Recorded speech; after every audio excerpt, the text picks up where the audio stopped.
الذين يذكرون الله قياما وقعودا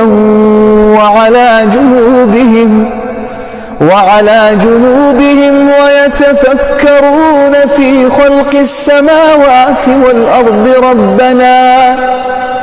ربنا ما خلقت هذا باطلا سبحانك। আজকে যে বশীকরণ কাজটা নিয়ে আমি হাজির হলাম, যেহেতু সামনে কোরবান আসতেছে তাই আমি আপনাদের মাঝখানে কাজটা নিয়ে হাজির হলাম। কোরবানির পশুর আমি এটা বলে দিব, এই সামান্য বস্তুটুকু, এই জিনিসটুকু আপনি সংগ্রহ করে আজকের এই বশীকরণ কাজটা আপনি করেন। কাজ করার পরে তারপরে আপনি আমাকে জানেন কাজের রেজাল্ট আসছে কিনা।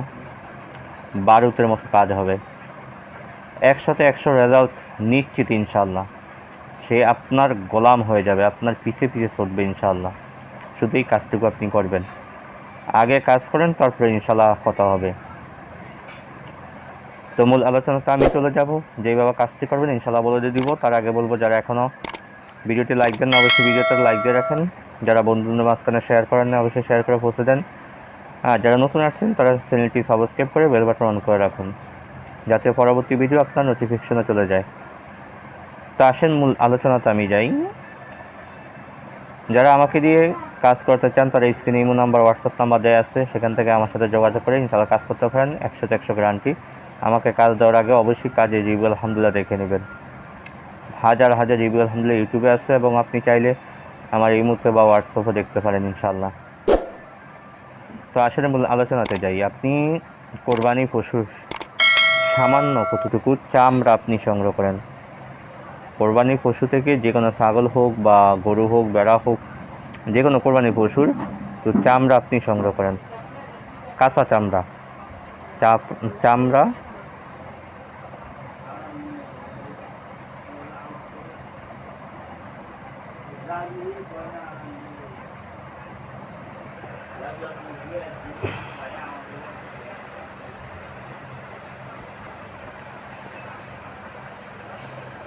আপনি চামড়া সংগ্রহ করেন।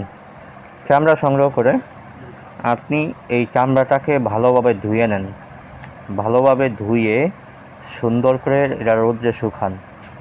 রোদ্রে শুকানোর পরে আপনি মেশকো জাফরান, কুমকুম, গোলাপ জল, এই অরিজিনাল কালিটা আপনি সংগ্রহ করেন। এই মেশকো জাফরান অরিজিনাল এই কালিটা দিয়ে আমি স্ক্রিনে একটা নকশা দিয়ে দিই। এই নকশাটুকু এইভাবে যেভাবে দাগ দেওয়া আছে এইভাবে লিখবেন। প্রথম ফালানের জায়গায় আপনার নাম, আপনার মায়ের নাম অথবা বাবার নাম, তারপর ইলা, তারপর আপনার নাম, আপনার কাঙ্ক্ষিত ব্যক্তির নাম, বিনতে তার মায়ের নাম। এভাবে আপনি চামড়াটায় এই নকশাটাকে আপনি অঙ্কন করবেন কখন? মাগরিব ও এশারের মধ্যবর্তী সময়। মাগরিব ও এশারের মধ্যবর্তী সময় মানে মাগরিবের নামাজ পড়ে লেখা শুরু করবেন, ইশারের নামাজের আগে যেন লেখা শেষ হয়ে যায়। এই সময়টায় আপনি তদবিরা লেখেন, 3টা তদবির লিখবেন, 3টি নকশা লিখবেন শুধু, মানে এই নকশাটি 3টা লিখবেন, 3টা চামড়া 3টা লিখবেন। সর্বপ্রথম আপনাকে কয়েকবার দুরূদ শরীফ করে নিতে হবে এবং সবার শেষেও কয়েকবার দুরূদ শরীফ করে নেবেন। মাঝখান দিয়ে আপনি একটা আমল আমি আপনাকে শিখে দিই। সেই আমলটা হলো ইউহিব্বুনাহুম কাহুব্বিল্লাহি ওয়াল্লাযিনা আমানু আশাদ্দু হুব্বান লিল্লাহ। এই আয়াতটুকু আপনাকে 701 বার পাঠ করে এই নকশাটার উপর আপনি ফু দিবেন, চামড়ার উপরে। তারপর আপনার কাজ হয়েছে এই চামড়ার নকশাটাকে এইভাবে তাবিজ আকারে ফেঁসাইবেন। এইভাবে তাবিজ আকারে ফেঁসাইয়া আপনি নকশাটা তাবিজ আকারে সুন্দরভাবে পেঁচাইয়া একটা নকশা জ্বলন্ত রবিবার দিন রাত্রিবেলা জ্বলন্ত কয়লার আগুনের ভিতরে আপনি ছেড়ে দেন। তাবিজটা যখন কয়লার আগুনে ছেড়ে দিবেন তখন দেখবেন কাঁচা চামড়া যখন আপনি কয়লার আগুনের ভিতরে মানে জ্বলন্ত আগুনের ভিতরে ছেড়ে দিবেন তখন চামড়াটা চিটচিটায় একটা শব্দ হবে, মানে এটা জ্বলতে থাকবে, খুব কঠিনভাবে চামড়াটা জ্বলবে। কিতাবে লেখা এবং এটা হাজারবার প্রমাণ হয়েছে।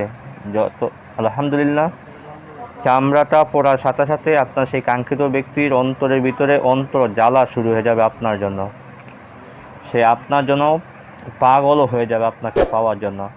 প্রথম দিন জ্বালানোর সাথে সাথে ইনশাল্লাহ আপনার কাজের রেজাল্ট চলে আসবে।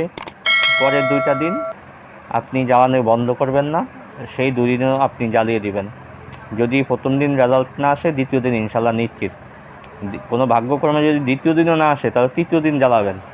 তৃতীয় দিন যে যত বাধা আসুক, যত বাধা বিপত্তি, কোনো বাধা বিপত্তি ইনশাল্লাহ থাকবে না। 100% গ্যারান্টি, ফলাফল ইনশাল্লাহ নিশ্চিত চলে আসবে। এটা 1000বার পরীক্ষিত এবং কিতাবের লেখাও পরীক্ষিত, আলহামদুলিল্লাহ। তো আপনি কাজটি করেন, সামনে কোরবান আসতেছে, কাজটি করেন, ইনশাল্লাহ ফলাফল নিশ্চিত। বা আপনি চাইলে যদি আমাকে দিয়ে করাতে চান, তাও স্ক্রিনে নাম্বার, হোয়াটসঅ্যাপ নাম্বার দেওয়া থাকবে, সেখান থেকে আমার সাথে যোগাযোগ করে নিতে পারেন। ইনশাল্লাহ কাজ 100% নিশ্চিত ইনশাল্লাহ। তো আজকে আলোচনা তো এই পর্যন্ত থাকবে, দেখা হবে পরবর্তী ভিডিওতে। সে পর্যন্ত আমার সাথেই থাকেন। আমার তৌফিক ইল্লা বিল্লাহ। আসসালামু আলাইকুম ওয়া রাহমাতুল্লাহি ওয়া বারাকাতুহু।